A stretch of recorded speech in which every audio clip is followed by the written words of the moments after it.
Jake, Sarah, Dr. Harlan and I planned to end this. Caleb's confession pointed us to an abandoned barn on the edge of town, the Reaper's supposed hideout. We went at midnight, the air thick with fog, the barn's weathered boards creaking in the wind. Inside, a dozen masked figures gathered around a makeshift altar, chanting. Lila stood among them, camera in hand, filming. My heart sank. Was she one of them? "Derek!" I shouted, stepping forward. The tall figure turned, his mask slipping to reveal a scarred face. Derek, the ex-student. "This ends now," I said, holding up my phone, recording. He laughed, bitter. "You think you're safe? Your dad, he was one of us back in '86. He burned our barn, ended our legacy. This is payback." My dad? The revelation hit hard, but I pushed it aside. Lila stepped forward, voice shaking. "I was filming them for an expose, Em. It was a prank, but Derek brought real blades." Caleb, the hesitant one, shoved Derek, yelling, "This wasn't the plan!" Chaos erupted. Jake tackled Derek, and Sarah called the police. Caleb helped us restrain the others, unmasking them, mostly students caught up in Derek's scheme for a viral scare. The police arrived, arresting Derek and his core group. Lila's footage went online, exposing the stunt, but the comments flooded with conspiracy theories about the Reaper's return. Back at Oak Ridge, I felt relief, but also dread. Dad's past, Derek's grudge, it all lingered. That night, as I locked our door, a shadow moved outside the window, too quick to catch. Was it over? Or had I just stirred a deeper darkness? The note kept me up all night, its threat looping in my head. By morning, Jake arrived in Elmwood, his pickup truck rattling into the dorm lot. He hugged me tightly, his flannel shirt smelling of home. "You're not staying here alone," he said, eye scanning the quad like he expected trouble. I showed him the note and the ID tag explaining everything. Sarah, still shaken from the chase, agreed to help, though she looked pale. We went to Dr. Harlan's office, hoping for answers. His desk was cluttered with books on local folklore, and he listened intently as I recounted the masked figures and Lila's disappearance. "Sounds like the Reaper's legacy," he said grimly. "I looked into them years ago. Students got swept up in their rituals, thought it was a thrill. But someone's taking it too far." He hesitated, then added, "Lila was asking me about a campus scandal last week, something about misused funds. Maybe she got too close." My stomach twisted. Lila, digging into secrets? I remembered Caleb Morrow's ID tag and tracked him down, a quiet sophomore in my bio class. Confronting him in the cafeteria, I held up the tag. His face paled. "He didn't mean for it to go this far," he stammered. "It's just a stunt, for a video. But Derek, he's the leader. He's got a grudge against the school. Got expelled last year." Derek. The name hit like a brick. A disgruntled ex-student? That night, Jake insisted on patrolling the quad with me. We spotted the group near the woods, masks glinting. They moved fast, circling us on bikes, waving replica scythes. Jake shouted, shoving one off their bike, and they scattered. But as we caught our breath, I saw her, Lila's silhouette among them, standing still, maskless. Was she trapped, or was she part of this? It was the middle of October last year, right in the heart of Elmwood, Illinois, where Lakeside State University throws its annual Harvest Fest. If you've never heard of it, think of it as our campus's way of celebrating fall, a mix of pumpkin patches, hay bale mazes, and bonfires crackling under the stars. The whole thing takes over the old cornfields just beyond the main quad, near that creepy abandoned silo everyone whispers about. There's live bluegrass music, cider stands, and even a tractor pull for the locals who show up. It's the one weekend where the town and the school blend together, and as a junior majoring in environmental science, I always looked forward to it. The air smells like wood smoke and caramel apples, and for a few hours you forget about midterms piling up. I grew up in a tiny farm town about 2 hours west, so events like this felt familiar, almost comforting. My name's Emily, and back home, harvest time meant family gatherings and bonfires that lasted till dawn. But at Lakeside, it was different, bigger, wilder, with crowds of students laughing and linking arms. That night, I went with my roommate Sarah and our friend Leela. Sarah's the outgoing type, always dragging us into the fun, while Leela's more quiet, the one who snaps photos of everything for her journalism portfolio. We started early, around dusk, wandering through the maze of hay bales. The sun dipped low, painting the sky in oranges and purples, and strings of fairy lights flickered on overhead. "Emily, come on, let's grab some cider before the line gets insane," Sarah called, her ponytail bouncing as she tugged my sleeve. Leela trailed behind, fiddling with her camera, capturing shots of kids carving pumpkins. We sipped our drinks by the main bonfire, the heat warming our faces as the band played folksy tunes. People were everywhere. Freshmen in hoodies, professors mingling with locals, even some townies from Elmwood proper. That's when I first heard the murmurs about the old legends. You know how small towns have their stories? Elmwood's got one about the harvest ghosts, these figures in ragged masks who supposedly roamed the fields back in the 1800s, scaring off trespassers during crop season. It's just folklore, something to tell around campfires, but Sarah loved bringing it up to freak us out. "Oh, please," Leela scoffed, rolling her eyes.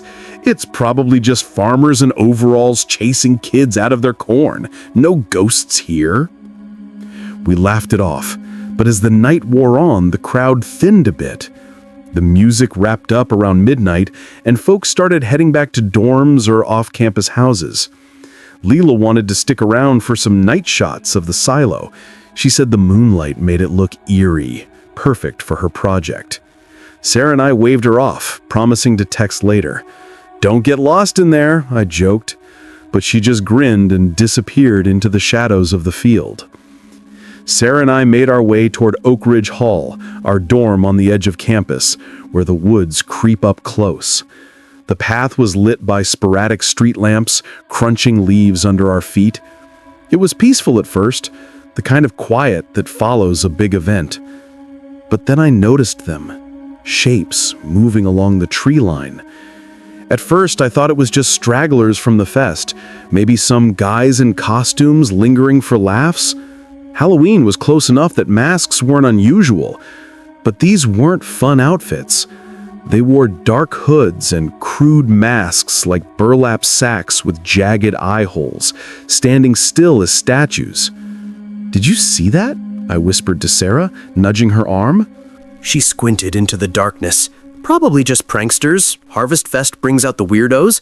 Come on, let's hurry." We picked up our pace, but the figures didn't move. Or at least, I thought they didn't. As we crossed the quad, a chill ran down my spine, like eyes boring into my back. Oak Ridge loomed ahead, its brick facade glowing under the moon. We swiped our cards at the door, the beep echoing in the empty lobby. Sarah headed straight for the elevator, yawning. "Night, Em. See you in the morning." I nodded, but something held me back. The lobby felt off, too silent, too still. I glanced toward the common lounge where a couple of vending machines hummed softly. That's when I saw him. A guy, or at least I assumed it was a guy, slouched in one of the armchairs. He wore the same kind of mask, rough fabric, black slits for eyes. No phone in hand, no backpack, just sitting there, staring straight ahead. My stomach twisted. It wasn't right. Who wears a mask inside at 1 a.m.? I froze for a second, my keys jingling in my grip. He didn't acknowledge me, but I swear his head tilted slightly, like he was listening. Heart racing, I backed toward the stairs, not wanting to turn away. The door to the stairwell creaked as I pushed it open, and I took the steps 2 at a time up to our floor. Our room was at the end of the hall, past rows of closed doors. I fumbled with the lock, finally slipping inside and bolting it shut. Sarah was already in her bunk scrolling her phone. "You okay? You look like you've seen a ghost." I forced a laugh, peeling off my jacket. "Yeah, just, tired. That festival wore me out." But as I climbed into bed, the unease lingered. I pulled the curtains tight, peering out the window at the woods below. The trees swayed gently, but then, movement. A figure on a bike circling the parking lot, mask glinting in the lamplight, and another joining from the shadows. They weren't leaving, they were watching. I grabbed my phone, fingers hovering over Lila's number. No new texts. Where was she? The scratching started then, faint, like nails on wood, right outside our door. Sarah stirred in her sleep, oblivious. I held my breath, waiting for it to stop. But deep down, I knew this was only the beginning. The scratching outside our door stopped as suddenly as it started, leaving an oppressive silence in its wake. I lay frozen in my bunk, clutching my phone, the screen's glow casting shadows across our cramped dorm room at Oak Ridge Hall. Sarah's soft snores filled the air, oblivious to the dread knotting in my stomach. I wanted to wake her, to tell her about the masked figure in the lounge and the bikers circling outside, but her dismissal earlier, calling it a prank, made me hesitate. Maybe I was overreacting. Maybe it was just Harvest Fest antics, like she said. But my gut screamed otherwise, a lesson I'd learned growing up in a small farm town where trusting your instincts could mean the difference between safety and trouble. Back home in Willow Creek, 2 hours west of Elmwood, Illinois, my older brother Jake always warned me about the quiet dangers of rural places.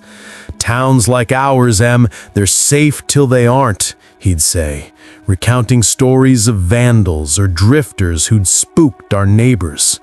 His voice echoed in my head now, urging caution. I checked my phone again. No reply from Lila. She'd promised to text after her photo shoot at the silo, but her last message, sent at 11:47 p.m., just said, "This place is creepy as hell." That was over an hour ago. I slid out of bed, careful not to creak the frame, and crept to the window. The parking lot below was empty now, the bikers gone, but the woods beyond seemed to pulse with secrets. I tried calling Lila, but it went straight to voicemail.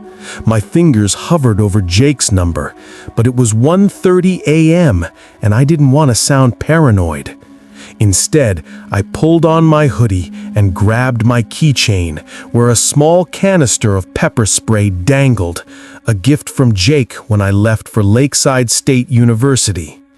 The hallway was dim, the fluorescent lights flickering like they were on their last breath. I needed air, needed to clear my head, so I headed for the study lounge on the second floor. It was usually empty this late, a good spot to think. But as I reached the lounge, my heart stopped. Another masked figure stood by the vending machines, motionless, their burlap mask catching the faint glow of a soda display. This one was taller, leaner than the guy downstairs, with a bike propped against the wall. My breath hitched, and I backed away, but my sneakers squeaked on the tile. The figure's head snapped toward me. No words, just a slow tilt, like a predator sizing up prey. I turned and bolted down the hall, my pulse hammering in my ears. The stairwell door slammed behind me as I stumbled into the ground floor lobby, nearly tripping over a stray backpack. I ducked into a bathroom, locking the door and pressing my back against it. My hands shook as I gripped the pepper spray, listening for footsteps. Nothing. Just the drip of a leaky faucet. 5 minutes passed, maybe 10. I cracked the door open, peering into the empty hall. The lounge was dark now, no sign of the figure or their bike. I stepped out, heart still racing, and made it back to my room without incident. Sarah was still asleep, her phone buzzing with notifications. I locked the door and sank onto my bed, trying to convince myself it was nothing, just kids pulling a stunt. But then my phone lit up, an unknown number. I answered, holding my breath. "Emily," a voice whispered, low and raspy, like wind through dead leaves. "You shouldn't be out so late." The line went dead. I stared at the screen, my blood running cold. They knew my name. How did they know my name? Morning light filtered through our dorm window, but it did little to shake the chill from last night. Sarah was already up, brewing coffee in our tiny Keurig, humming a tune from the festival. I told her everything. The masked guy in the lounge, the bikers, the phone call. Her eyes widened, but she waved it off. It's probably just some frat idiots messing around. Harvest Fest makes everyone act weird. Lila's fine too. She probably crashed at a friend's place." I wasn't so sure. Lila's phone was off, and her social media hadn't updated since her silo photos. I needed answers, so after breakfast, I headed to the campus library, a brick building nestled between oaks that always smelled like old paper and dust. I wanted to dig into Elmwood's history, those harvest ghost stories Sarah mentioned. Maybe they'd explain the masks. The library was quiet, save for a few students cramming for midterms. I found a corner computer and started searching local archives. Most of it was fluff, articles about the festival, town fairs, corn yields. But then I stumbled on a 1980s newspaper clipping about a cult that used to gather in Elmwood's woods during harvest season. They called themselves the Reapers, wore crude masks, and performed rituals to protect the land. The article said they disbanded after a fire burned down their meeting barn, but rumors persisted of copycats over the years. "Looking into local ghost stories?" a voice said behind me. I jumped, spinning to see Dr. Harlan, my environmental science professor. He was in his 50s, with wire-rimmed glasses and a habit of knowing more than he let on. I explained what I'd found, leaving out the masked figures for now. He nodded, leaning against a bookshelf. The Reapers were an odd bunch, obsessed with old harvest rites. Some say they never really left, just went underground.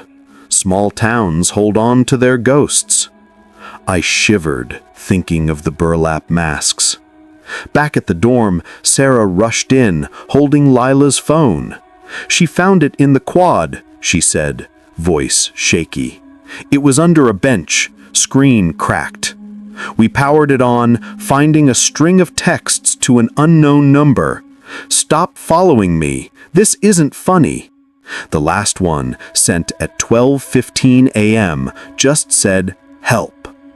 My stomach dropped. We reported it to campus security, but they seemed more annoyed than concerned, chalking it up to a lost phone. That night, I noticed strange markings on dorm doors, chalked symbols like crossed scythes. I couldn't sleep, so I slipped out to the woods near the silo, desperate for clues. That's when I saw them, 3 masked figures in the trees, chanting softly. I crept closer, heart pounding, but a twig snapped underfoot. They turned, and I ran, their footsteps crashing behind me. I ducked behind a tree, gasping, and spotted something on the ground, a dropped mask with a university ID tag clipped to it. I grabbed it and sprinted back to Oak Ridge, locking myself in. Jake called just then. His voice was tense. "Em, I'm driving up tomorrow. Something's not right." As we spoke, I heard it. Bikes circling outside, closer than ever, their tires crunching gravel like a warning. The next evening, I convinced Sarah to come with me to the cornfields near the silo. Lila was still missing, and that ID tag, a name I didn't recognize, Caleb Morrow, kept nagging at me. Campus security hadn't done much, so we took matters into our own hands. The fields were eerie at dusk, corn stalks rustling like whispers, the air thick with the scent of earth and decay. Sarah clutched a flashlight, her usual bravado fading. "This is crazy, Em. What if they're out here?" "Then we find Lila," I said, my voice steadier than I felt. We moved deeper, the silo's silhouette looming like a sentinel. That's when we heard it, low chanting, rhythmic, coming from a clearing. We crouched behind a hay bale, peering out. 5 masked figures stood in a circle, their burlap faces lit by a small fire. They held what looked like old farm tools, scythes, pitchforks, but they gleamed too cleanly, like replicas. One figure, taller than the rest, waved a blade in the air, reciting something about honoring the harvest. Sarah grabbed my arm. "That's insane! Let's go!" But I couldn't move. Lila could be there. Then the chanting stopped, and the tall figure's head turned our way. "Run!" I hissed. We bolted through the corn, stalks slapping our faces, the flashlight beam bouncing wildly. Footsteps thundered behind us, shouts echoing. I glanced back. 3 figures were gaining, their masks grotesque in the dim light. Sarah tripped, and I pulled her up, but we got separated in the maze of stalks. I stumbled into an old barn, its doors half-rotted, and hid behind a stack of crates. The pursuers stopped outside, their voices low. "She's close," one said, their tone cold. But another voice, softer, muttered, "This is getting out of hand." My heart raced. Was one of them doubting this? The group moved off, and I waited, breath shallow, until silence returned. Inside the barn, I found paper scattered on a table, notes about a harvest revival, mentions of a viral stunt to scare the campus for likes. My blood boiled. Was this a game? I crept back to Oak Ridge alone, finding a note slipped under our door. "Stop looking, Emily. You're next." My hands shook as I locked the door, the words burning into my mind. In the misty embrace of Greyhaven, Oregon, where the Pacific Ocean whispered secrets to the jagged cliffs, 16-year-old Mia Caldwell pedaled her bike along the winding coastal road. The town was a forgotten speck on the map, population barely scraping 200 souls, most of whom clung to the sea for their livelihood. Fishing boats bobbed in the harbor like weary ghosts, and the air always carried the tang of salt mixed with the damp earthiness of perpetual fog. Mia had lived here her whole life, in a weathered cottage perched on a bluff overlooking the waves. Her days revolved around the seaside diner, a family-owned spot where her parents flipped burgers and poured coffee for locals and the occasional lost tourist. Mia was a quiet girl with long auburn hair often tied back in a practical ponytail and eyes that held the stormy gray of the ocean. She wasn't one for crowds or drama. She preferred the solitude of her bike rides, the rhythm of the pedals syncing with her thoughts. School had just let out for the summer, and she'd taken on extra shifts at the diner to save up for a used camera. She dreamed of capturing the town's eerie beauty in photographs. That evening, as the sun dipped below the horizon, painting the sky in bruised purples and oranges, Mia clocked out at 9 p.m. The diner was empty, save for the hum of the fluorescent lights and the faint clatter of her mom washing dishes in the back. "See you at home, sweetie," her mom called, her voice muffled by the swinging kitchen door. Her dad had already left to check on the boat, leaving her to lock up. She stepped outside, the fog rolling in like a living thing, swallowing the neon sign that flickered open into obscurity. Hopping on her bike, she started the 3-mile trek home. The road hugged the coastline, flanked on one side by dense pine forests that seemed to lean in, their branches scratching at the air, and on the other by sheer drops to the rocky shore below. Streetlights were sparse, casting feeble pools of yellow light that the mist devoured hungrily. As she pedaled, the only sounds were the crunch of gravel under her tires and the distant crash of waves. Mia hummed a tune to herself, something soft and melodic from her playlist. Though she didn't have her earbuds in tonight, the fog made her cautious about distractions. About halfway home, near a bend where the road narrowed and the trees pressed closer, something glinted in the beam of her bike's headlight. She slowed, her curiosity piqued. Dismounting, she leaned her bike against a guardrail and knelt down. There, half buried in the damp soil beside the pavement, was a small, weathered coin. It wasn't like any she'd seen before, not a quarter or dime, but something older, tarnished silver, with a strange symbol etched into its surface, a swirling pattern that looked like intertwined thorns, or perhaps a crude map. Mia picked it up, turning it over in her palm. It felt cold, heavier than it should. The symbol sent a faint shiver down her spine when she brushed it off as the chill of the evening. "Probably just junk from a tourist," she muttered, pocketing it. She glanced around, but the fog obscured everything beyond a few feet. The forest was silent, unnaturally so. No rustle of leaves or calls from nocturnal creatures. Shrugging, she remounted her bike and continued on, the coin a forgotten weight in her jeans. Arriving home, Mia parked her bike in the shed and slipped inside. The cottage was cozy, with creaky wooden floors and walls adorned with faded photos of happier times. Her parents young and laughing on the beach, Mia as a toddler, building sandcastles. Her room was upstairs, a small attic space with a window facing the sea. She changed into pajamas and sat at her desk, pulling out the coin to examine it under the lamp. Up close, the symbol seemed deliberate, almost ritualistic. Intrigued, she grabbed her laptop and typed "strange coin with thorn symbol, Oregon," into the search bar. The results were sparse at first, numismatic forums discussing ancient currencies. But then she stumbled upon a local history blog.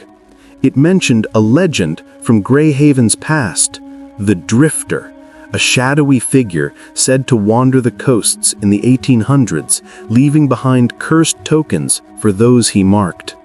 According to the tales, the Drifter was a shipwreck survivor, driven mad by isolation, who blamed the town for not saving his crew. He'd vanish into the fog, only to reappear during stormy nights, luring people to their doom with enigmatic objects. Mia chuckled nervously. "Old wives' tales," she said aloud, but the room felt colder. She set the coin on her nightstand and climbed into bed, the fog pressing against her window like a veil. Sleep came fitfully, dreams fragmented by whispers she couldn't quite make out. In the morning, Mia awoke to the sound of rain pattering on the roof. She reached for her phone, but her hand brushed the nightstand, and there, beside the original coin, was another one, identical in every way. its symbol gleaming as if freshly carved. Her heart skipped. She hadn't heard anyone enter the house. Rushing downstairs, she checked the doors, all locked. Her parents were still asleep. How had it gotten there? Peering out the front door, she scanned the misty yard. Nothing stirred. But as she closed the door, a faint shadow flickered at the edge of her vision, darting behind the shed. She blinked, and it was gone. Was someone out there, watching her? Mia stared at the 2 coins on her nightstand, their identical symbols mocking her confusion. The morning light filtered through the fog-shrouded window, casting eerie patterns on the floor. She shook her head, trying to rationalize it. Maybe her dad had found one too and placed it there as a joke? But he wasn't the pranking type. Slipping them into her drawer, she headed downstairs for breakfast. The kitchen smelled of coffee and toast. Her mom was humming while scrambling eggs. "Morning, Mom. Did you or Dad come into my room last night?" Mia asked casually, pouring orange juice. Her mom glanced up, eyebrows furrowed. "No? Why? Everything okay?" "Yeah, just thought I heard something." Mia decided not to mention the coins yet. She didn't want to worry them over nothing. After a quick meal, she biked to the diner for her midday shift. The coastal road felt different in daylight, less menacing, with seagulls wheeling overhead and the occasional car passing by. At the diner, a squat building with peeling blue paint and a sign that read "Seaside Eats, Best Clam Chowder in Greyhaven." Mia tied on her apron and started wiping tables. Her co-worker, Ethan, was already there, restocking the napkin dispensers. He was 17, with tousled blonde hair and a perpetual grin that made him popular with the customers. They'd been friends since elementary school, though Mia often found his optimism grating against her more reserved nature. "Hey, Mia, you look like you saw a ghost. Rough night?" She hesitated, then pulled out one of the coins from her pocket. "Found this on the road home last night, and another one appeared in my room this morning. Weird, right?" Ethan examined it, squinting. "Looks old. Maybe from a shipwreck? Greyhaven's full of that stuff. Or hey, could be tied to the Drifter legend. You know, that creepy story about the guy who leaves tokens before snatching people?" Mia's stomach twisted. "I read about that online, but it's just a myth." Ethan laughed, handing it back. "Probably. But seriously, if you're spooked, I can give you a ride home tonight. My truck's parked out back." She smiled faintly. "Thanks, but I'll be fine." The shift picked up as locals trickled in, fishermen with weathered faces sharing tales of the sea. Mia served coffee and pies, her mind drifting back to the coins. During a lull, she slipped out to the back alley for a break. There, nestled in the gravel near the dumpster, was something metallic glinting in the sun. Her breath caught. Bending down, she picked up a rusted key, its bow etched with the same thorn-like symbol. This couldn't be coincidence. She shoved it into her pocket, glancing around.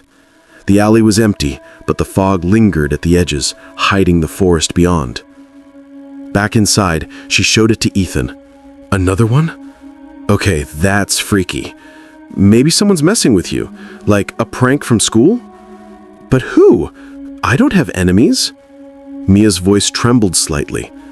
The rest of the day blurred by, her nerves frayed. As closing time approached, the sky darkened and the fog thickened once more. Ethan offered the ride again, but Mia insisted on biking. She needed the air to clear her head. Pedaling home, the road seemed longer, the mist swirling like fingers reaching out. About a mile in, she heard it, soft footsteps crunching on the gravel behind her. She pedaled faster, but the sound kept pace, rhythmic and deliberate. Glancing over her shoulder, she saw nothing but fog. "Hello?" she called, her voice echoing oddly. No answer. Heart pounding, she pushed harder, the bike chain clicking frantically. The footsteps faded, but unease clung to her like the damp air. Finally, home, she burst inside, locking the door. Her dog, a scruffy terrier named Scout, greeted her with wags, but suddenly froze, ears perked toward the backyard. A low growl rumbled from his throat. "What's wrong, boy?" Mia whispered, peering out the window.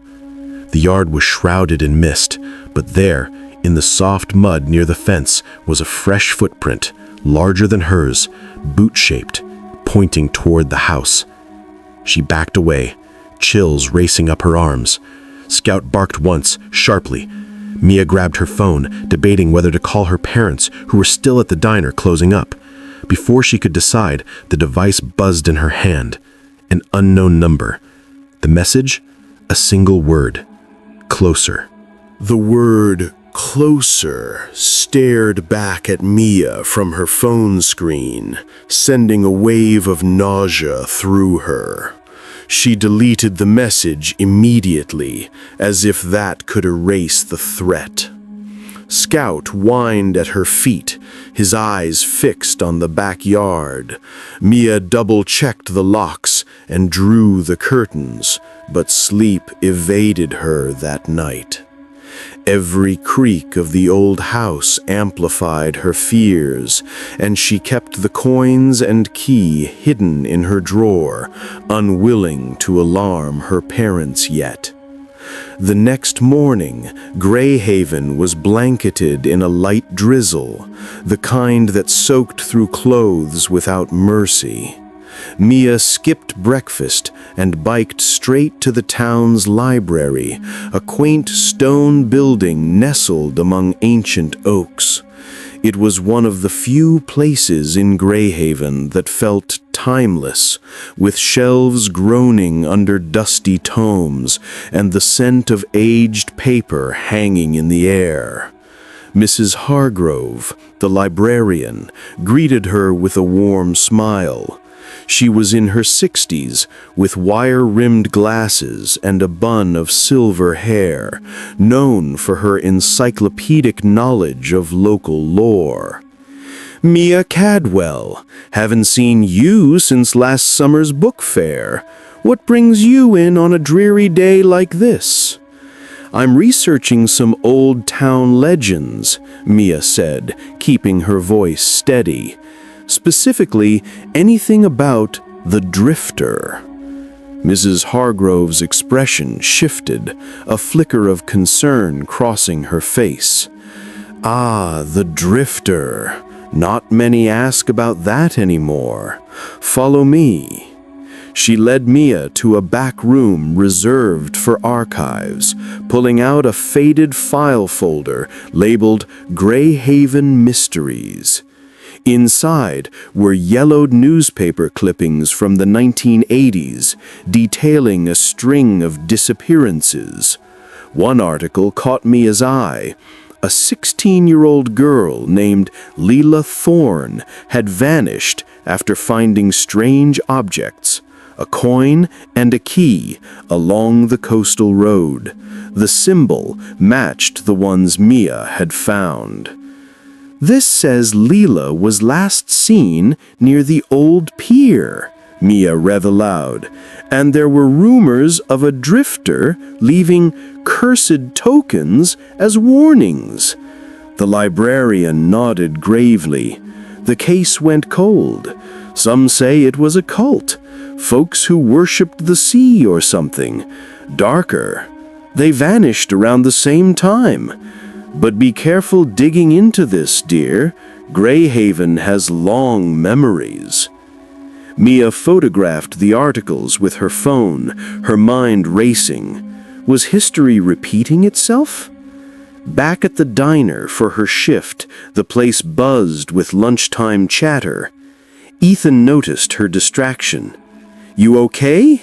You look pale." She confided about the library findings, showing him the photos. "This Leela girl, she was my age, and the objects are the same." Ethan whistled low. "Creepy. Maybe talk to the sheriff." Before Mia could respond, a new customer entered. A tall man in a rain-slicked coat, his face shadowed by a hood. He sat at the counter, ordering black coffee. As Mia served him, she felt his eyes on her, intense and unblinking. When he left, she cleared his spot and found a napkin with the thorn symbol scribbled in ink. Her hands shook as she pocketed it. The afternoon dragged, rain pounding the windows. Closing time came, but as Mia stepped outside, she froze. Her bike tires were slashed, rubber hanging in tatters. Panic surged. Who had done this? The parking lot was empty, fog creeping in. She had no choice but to walk home. The 3 miles stretched into an eternity of dread. With her bike useless, Mia shouldered her bag and started the long walk home, the slashed tires a stark warning echoing in her mind. The coastal road was desolate at dusk, the rain easing into a persistent mist that blurred the line between sea and sky. Every shadow seemed alive, every rustle in the underbrush a potential threat. She clutched her phone like a lifeline, thumb hovering over the emergency dial. Half a mile in, the footsteps returned, faint at first, then growing bolder, echoing off the cliffs. Mia quickened her pace, heart hammering. "Who's there?" she shouted, her voice swallowed by the fog. A low, distorted laughter answered, like wind through hollow bones. She broke into a jog, glancing back to see a fleeting silhouette. A figure in a tattered cloak, hood pulled low, vanishing into the mist as quickly as it appeared. Terror fueled her steps, but the laughter pursued, now closer, now farther, toying with her.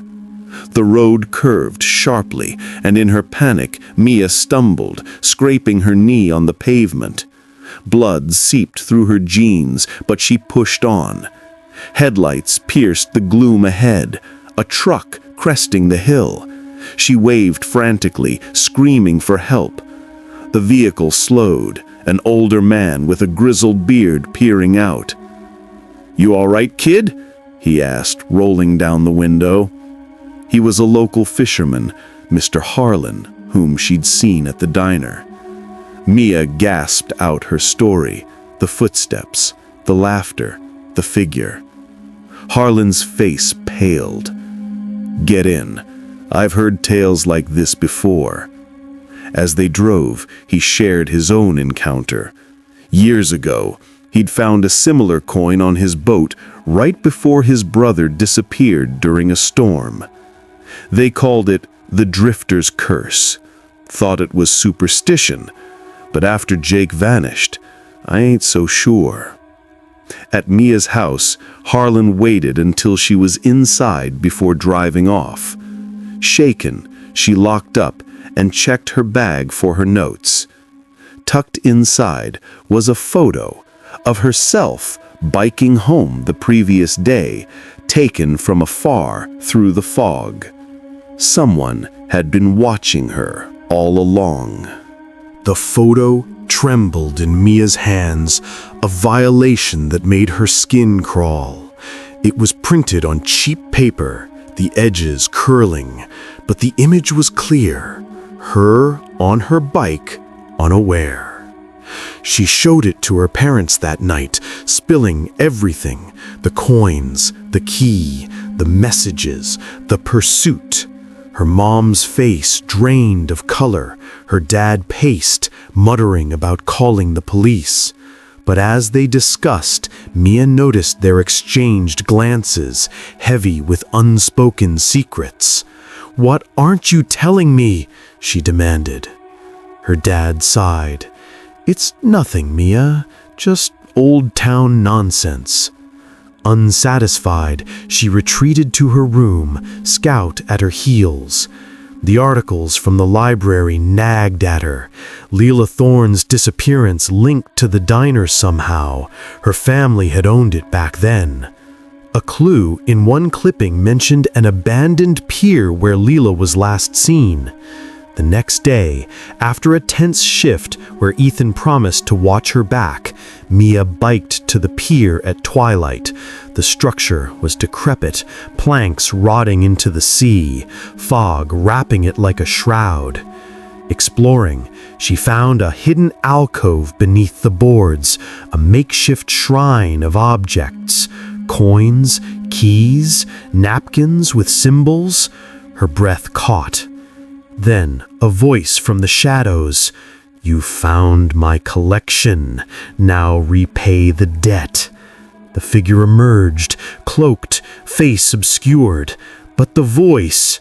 familiar? "Who are you?" Mia stammered. "A ghost of wrongs unrighted." The figure stepped closer, revealing not a drifter, but a woman in her 40s, eyes burning with rage. It was Leela's sister, Elena, long thought to have left town. "Your family covered up what happened to Leela. They knew the truth and buried it for their precious diner." Mia's world tilted. The figure, Elena, vanished into the fog, leaving a note. "You can't run forever."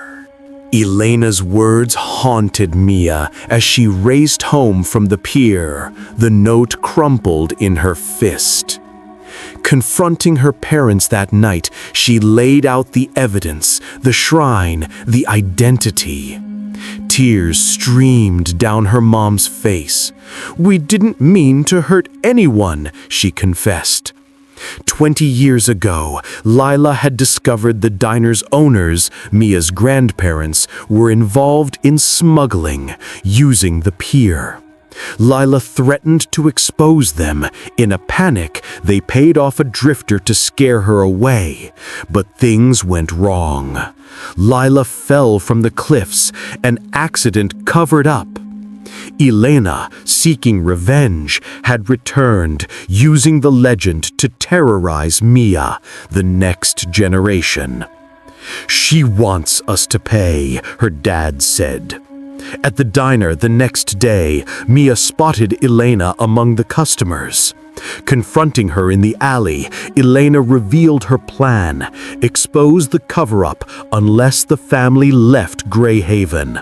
"Your parents' sins are yours now." But as tensions peaked, a twist. Ethan overheard, confessing he'd known scraps from his own family ties to the smugglers. The web was deeper, involving half the town. Elena's ultimatum hung: leave or the truth destroys you all. Mia stood on the coastal cliffs, wind whipping her hair, facing Elena in the fading light. "This ends now," Mia said. Elena laughed bitterly, recounting the full story, how the smuggling ring included town officials, and Leela's death was no accident, but a push during an argument. Mia's parents arrived, drawn by her frantic call. Confessions poured out, regret, pleas for forgiveness. Elena wavered, her vengeance cracking under the weight of years. In a struggle near the edge, Elena slipped, grabbing Mia's hand. Mia pulled her back, choosing mercy. The police were called. The truth emerged, shaking Greyhaven. Elena was arrested, but her fate ambiguous, perhaps a plea deal. Mia's family faced consequences, selling the diner. Yet as Mia settled into a new normal, a fresh coin appeared in her room, symbol etched deep. Was Elena truly done, or had the cycle awakened something more? Kara pulled her old hatchback up the winding gravel road, the tires crunching against the loose stones as the Oregon coast came into view. It was early fall, and the air carried that sharp, salty bite she always associated with change.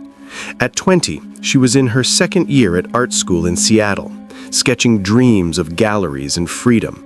But life had thrown her a curveball with a messy breakup just weeks ago. Her ex had called her too distant, whatever that meant. Now she needed space, literal and figurative, so when her Aunt Vivian asked her to pet sit at the remote cottage for a weekend, while Vivian escaped on a solo yoga retreat in the mountains, Kara jumped at it.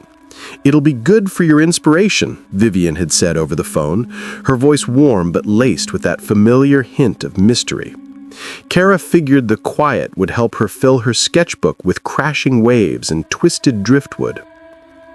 The cottage sat perched on a jagged cliff overlooking a stretch of rugged beach, the kind where the Pacific Ocean met the land in a perpetual battle. Weathered gray shingles covered the exterior, and a wraparound porch groaned under the weight of potted ferns swaying in the breeze. Inside, it smelled of old books and faint lavender, Vivian's signature scent. The place was cozy but eccentric, filled with antique furniture, a velvet armchair by the stone fireplace, shelves crammed with dusty tomes on local history, and a large glass sunroom that jutted out like a ship's prow, offering panoramic views of the sea. Kara dropped her bag in the entryway and called out for the cats. Whisk, the mischievous tabby with stripes like tiger markings, slunk out from under the couch, meowing demandingly. Shadow, the shy black cat with piercing green eyes, peered from behind a curtain, hesitant as always. She spent the first hour settling in. Feeding the cats was a ritual. Whisk batted at the kibble bowl, while Shadow nibbled delicately. Kara unpacked her art supplies on the kitchen table, a scarred oak surface overlooking the foggy beach below. The fog was rolling in thick that afternoon, turning the world into a muted watercolor painting. She texted Liam, her friend from college, who'd been hovering on the edge of something more since they met in a figure drawing class. He was 21, with tousled brown hair and a laugh that made her forget her troubles. "House is all mine this weekend. Creepy but cool. Come keep me company?" His reply came fast. "On my way, bringing pizza and bad horror movies." By dusk, Liam arrived, his Jeep kicking up dust as he parked. He bounded up the steps with a pizza box and a backpack, grinning. "This place is straight out of a ghost story. Your aunt lives here alone?" Kara laughed and pulled him inside. "Yeah, she's always been a bit of a hermit. Writes freelance articles on weird coastal legends. Says it keeps her sharp." They ate in the sunroom, the glass walls amplifying the sound of waves crashing far below. Liam teased her about her sketches, flipping through her book with genuine interest. "These are amazing. You capture the mood so well, like that one of the abandoned lighthouse." Kara felt a warmth spread through her, different from the chill outside. As the sun dipped, painting the fog in oranges and pinks, she suggested a walk on the beach. "I need seashells for a collage, and it's not every day we get this view." They bundled up against the cooling air and descended the steep path to the shore. The beach was a wild tangle of rocks and kelp, the fog weaving between boulders like living smoke. Liam skipped stones into the surf, his laughter echoing. "Remember that time in class when you drew me as a mermaid? Total revenge material." Kara rolled her eyes, picking up a smooth abalone shell. "You wish. But seriously, this place feels alive. Aunt Vivian always talks about spirits in the mist, probably just to scare me as a kid." They wandered farther, the cottage a distant silhouette on the cliff. The conversation flowed easily, touching on dreams and fears. Liam admitted he was thinking of switching majors to photography, inspired by her passion. Kara shared how the breakup had left her questioning trust. As twilight deepened, the fog thickened and they turned back. The path wound up, slick with moisture.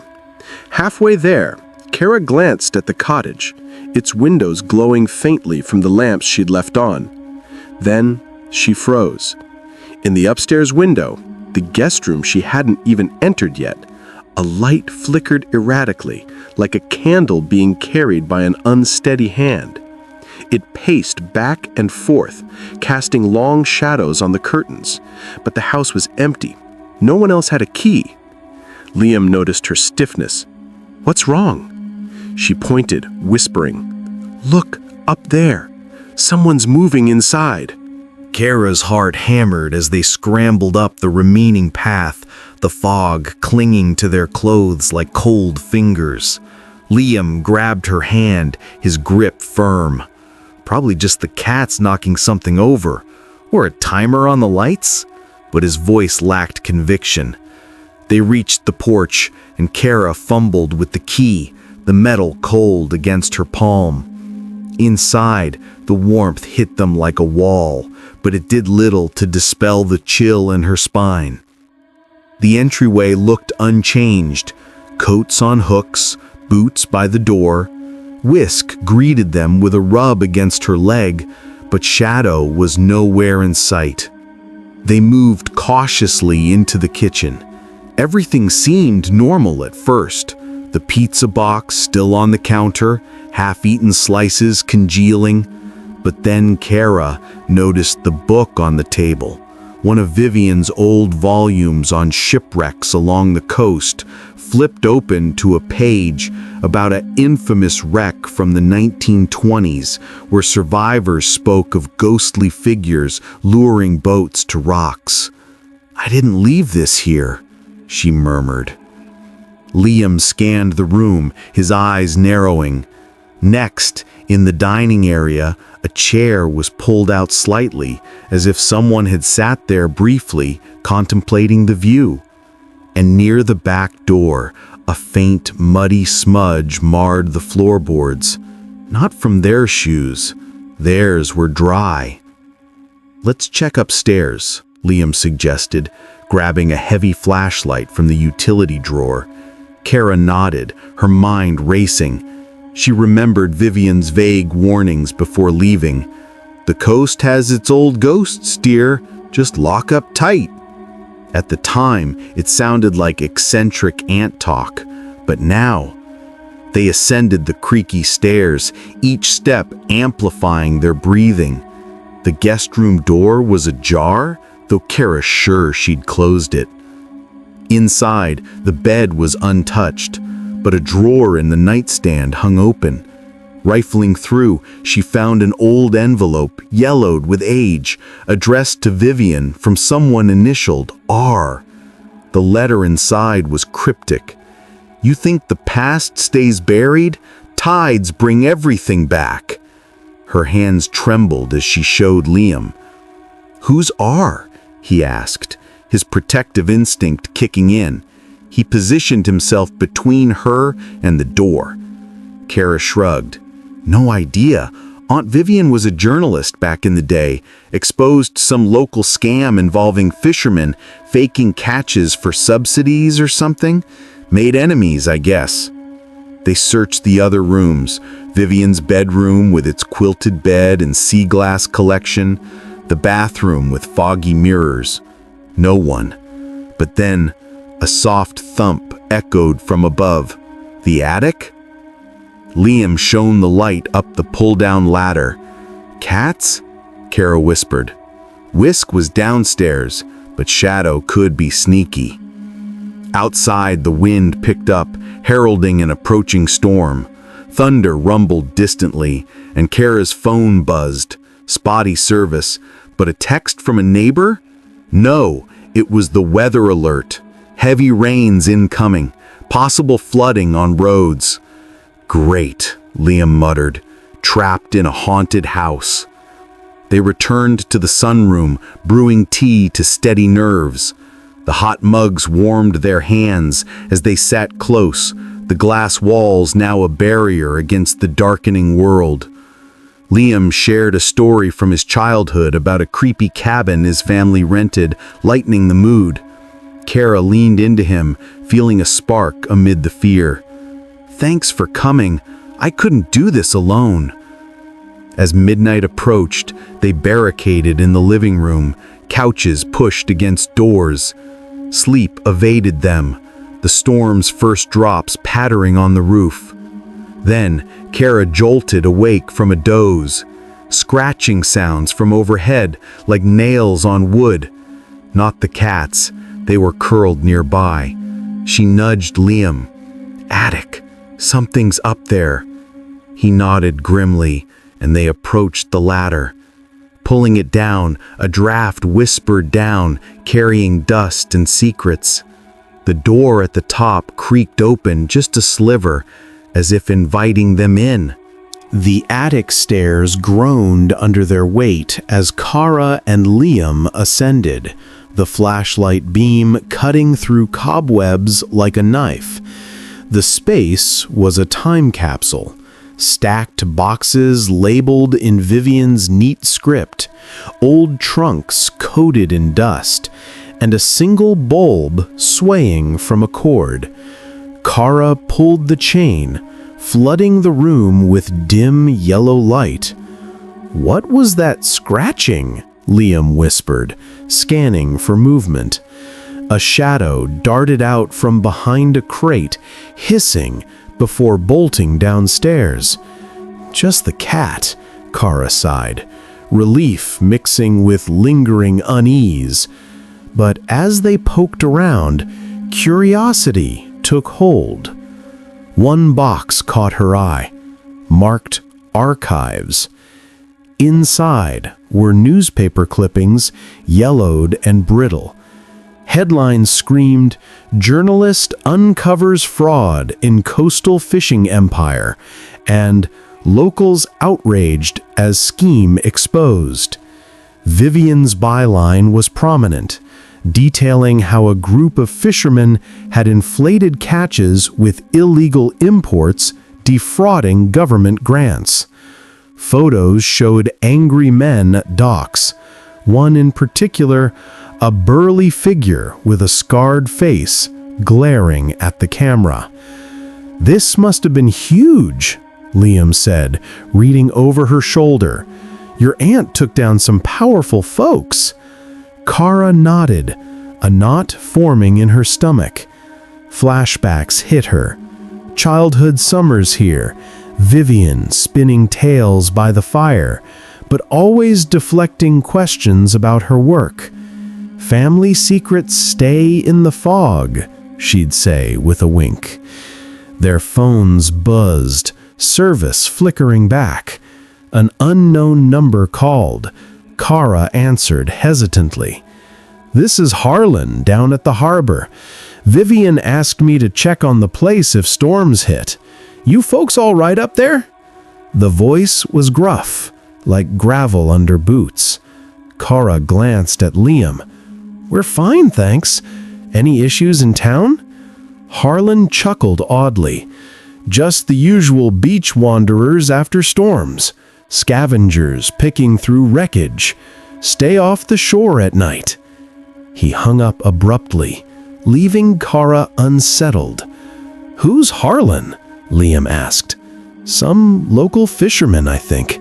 Aunt mentions him sometimes." The cat's behavior worsened.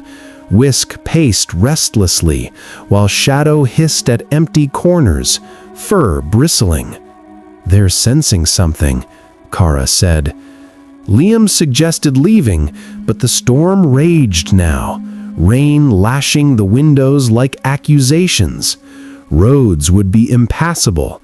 Instead, they fortified, checked locks, found a window latch in the sunroom bent, as if pried. "Not the wind," Liam muttered. To distract, Kara shared more about Vivian, how her exposés strained family ties, her parents distancing themselves. "She taught me to question everything," Kara admitted. Liam squeezed her hand. "That's why you're strong." As night deepened, they huddled in the sunroom, the storm a symphony of chaos. Lightning flashed, illuminating the beach. Then, in a bolt's glare, a silhouette appeared outside, tall, hooded, pressing a hand to the glass before the darkness swallowed it whole. Panic surged through Kara as the silhouette vanished into the storm. "Did you see that?" she gasped. Liam was already on his feet, grabbing a fireplace poker from the hearth. "Stay here," he ordered, but she shook her head, snatching a heavy brass lamp as a makeshift weapon. They burst onto the porch, rain pelting like needles. The wind howled, whipping fog and spray. "Hello? Who's out there?" Liam shouted, his voice lost in the gale. They circled the cottage, flashlights piercing the murk. Near the cliff edge, fresh boot prints led down to a hidden cove, a narrow path Kara had forgotten about from childhood explorations. Descending carefully, slick rocks threatening their footing, they reached the cove. Waves thundered into the inlet, foaming white. There, by a cluster of boulders, stood Harlan, his oilskin coat dripping. "What the hell?" Liam demanded, poker raised. Harlan turned, unfazed. "Told you on the phone. Checking the property. Vivian's orders." But his eyes darted, and Kara noticed a satchel slung over his shoulder, bulging oddly. "In this weather? At night?" she pressed. Harlan smirked. "Coast life ain't for the faint, but if you're seeing shadows, might be more than wind. Your aunt stirred old pots. Folks like Ronan don't forget." The name from the letter. "Who?" Kara asked. Harlan hesitated. Ex-partner in that fraud? Lost his boat, family, swore vengeance. Beach wanderers? Could be him. Back inside, dripping and chilled, they locked up tighter. But disturbances mounted. Keys to the shed gone from the hook. Vivian's heirloom pearl necklace missing from her dresser. Photos on the mantel were turned face down, as if hiding from view. "This isn't random," Kara said, voice shaking. Liam pulled her close. "We'll get through it." In the vulnerability, he confessed his own secret, a bout with anxiety after his parents' divorce, how it made him overprotective. "I don't want to lose anyone else." Kara kissed his cheek, the moment electric amid fear. Rummaging for clues, she found another letter in Vivian's desk. R ranting about ruined lives, promising the tide will turn. Voices murmured downstairs, then a low, one-sided mumble like a phone call in the kitchen. They crept down, but the room was empty. On the counter, a note in scrawled handwriting. "Secrets wash ashore eventually."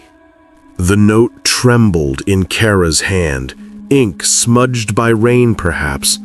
"What does it mean?" Liam asked, his face pale in the flashlight's glow. They puzzled over it, the storm rattling windows. Aunt Vivian's journal maybe answers there. Kara recalled a hidden spot under the floorboards in the sunroom from hide-and-seek games as a kid. Prying up a loose plank, they found a leather-bound book, pages filled with Vivian's elegant script. Entries detailed regrets. The exposé was right, but the cost. Ronan lost everything. I should have been kinder. Service sputtered. Kara emailed Vivian hastily. "Intruder? Letters from R?" A reply pinged back. "Ronan Hale. Bitter man. Stay safe. Police if needed." But the power cut out then, plunging them into darkness. Flashlights cast long shadows, turning familiar rooms eerie. The cats led them hissing to a wall panel in the hallway, loose. Behind it, a crawl space. Empty, but with fresh scuff marks and a candy wrapper, recent. Kara's mind whirled. Her own hidden pains, like burying the breakup hurt, mirrored Vivian's secrecy. Liam's presence grounded her, their hands entwining. But doubt flickered. Was Harlan involved? More thefts, food from the pantry, arranged in a spiral on the floor, mocking. Police line rang busy. Storm delays. Footsteps echoed then, approaching the panel. A hand thrust through, grasping at air. The hand withdrew as Kara screamed, slamming the panel shut. Liam barricaded it with a chair. "Out the back," he urged, but the door jammed. Pounding came from within the walls. Ronan? They fled to the sunroom, hearts pounding. A figure emerged from the shadows, gaunt, scarred, the man from the photo. "Ronan," Kara breathed. He raised hands placatingly. "Not here to hurt, just closure." His voice cracked, eyes haunted. Vivian ruined me, but I read her journal, stole it first, then returned. She regrets? Struggle ensued. Liam lunged with the poker, but Ronan dodged, pleading. Kara, wits sharp, quoted the journal. You deserved better. It stalled him. Then Harlan burst in, wild-eyed. Ronan, we had a deal! Accomplice revealed, shared grudges. Chaos on the cliff, wind whipping, Ronan and Harlan grappling. Ronan slipped away into fog after whispering, "Tell Vivian, forgiven." Evidence left, documents proving Vivian's partial fabrication for drama. Kara and Liam escaped as storm cleared, police arriving late. Kat safe, but experience scarred. Driving away, Kara spotted a figure on the beach, watching. Back in Seattle, Kara unpacked, the coastal fog a memory. She met Vivian at a cafe, confronting truths. I exaggerated the fraud for the story, Vivian admitted. Ronan suffered most. Healing began. Family bonds mended. Kara and Liam dated now, cautious but hopeful. Harlan arrested for trespassing. Ronan vanished.